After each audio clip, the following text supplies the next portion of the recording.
Vince McMahon also had another change of heart and has decided to change the WWE filming schedule moving forward. Instead of going live every single week for Raw, SmackDown, and NXT, to try to cut down on the amount of travel for the talent, ProWrestlingSheet.com first broke the news that Raw, SmackDown, and NXT will be live this entire week coming up.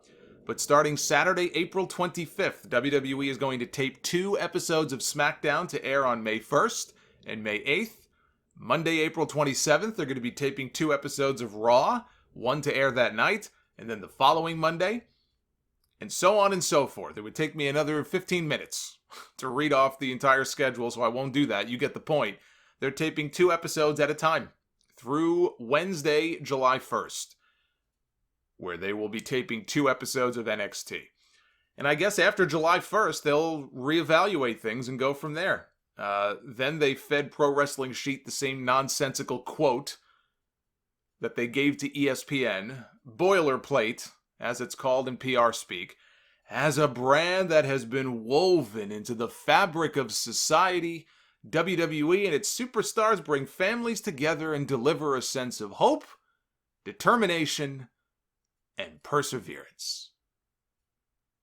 It's a step in the right direction. It would have been ludicrous to fly these people out every week for shows that don't have to be all live, put them at risk, put them in quarantine so much they never get to see their families and their kids. It's insane. It's insane that he even thought that would work. Now, as far as the next pay-per-view goes, WWE has added an interesting twist to this year's Money in the Bank pay-per-view on May 10th, which may or may not have matches airing live from the Performance Center. We know that will not be the case for the 2 Money in the Bank matches themselves. Those matches, for the first time ever, will be contested inside WWE headquarters in Stamford, Connecticut, inside Titan Tower. They are calling it the first ever Climb the Corporate Ladder match, with both, I assume both.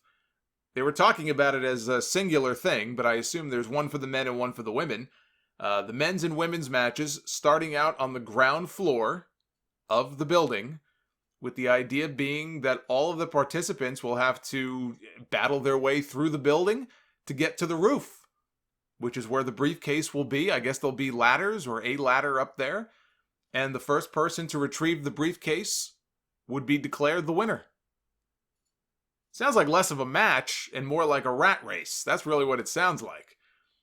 Maybe cinematic, who knows? Maybe they'll shoot it cinematic style, like they did the Boneyard match and the Funhouse match. Those went over very well, especially the Boneyard match at WrestleMania. I'm unclear if there will be an actual ring on the roof or not. But as I understand it, the briefcase will be up there, hanging somehow. Maybe they'll have, ladders at the very least. Ring, though, I don't know. And the first person to grab it wins. I don't know if these will be taped or if the matches will air live. I don't see how they can air live. The weather, you have to imagine the weather will be a factor. Who knows what the weather's going to be like?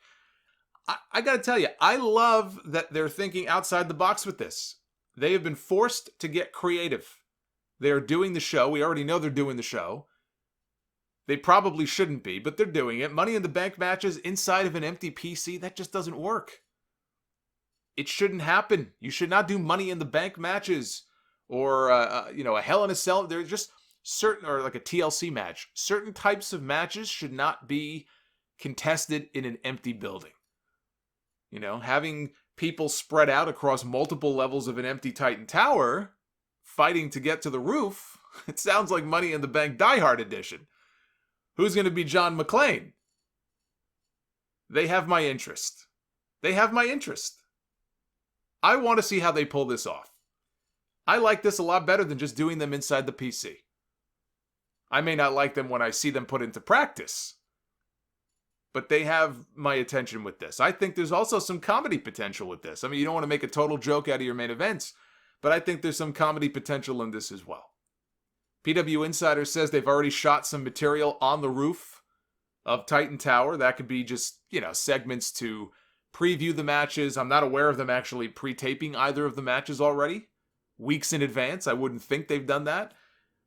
So far, we have Shayna Baszler, Asuka, Nia Jax, and Dana Brooke all qualifying for the Women's Money in the Bank ladder match with Sasha Banks fighting Lacey Evans for a spot this Friday on SmackDown.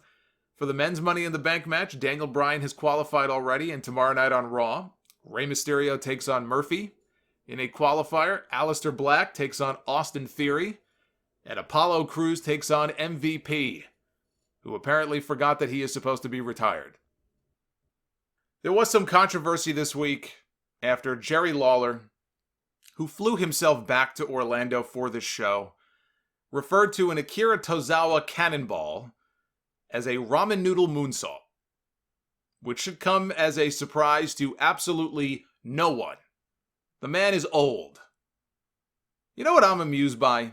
I'll tell you what I'm amused by, because none of this surprises me, but what I'm amused by, when they reshuffled the announce teams ahead of the SmackDown debut on Fox last fall, they made Vic Joseph the lead play-by-play announcer on Raw, and they put Dio Madden in the color position, a guy who had never done commentary, I think, a day in his life. And I thought, okay, this is interesting. They've reshuffled the deck. They kind of blew things up. Let's see how these guys do. But they also brought back Jerry Lawler, who does not even like doing commentary. Jerry Lawler hates doing commentary. He has said this many times before. He hates it. He's never liked it. He wants to wrestle. He'll be a bag of bones with a little crown on top, and he'll still want to get in the ring and wrestle.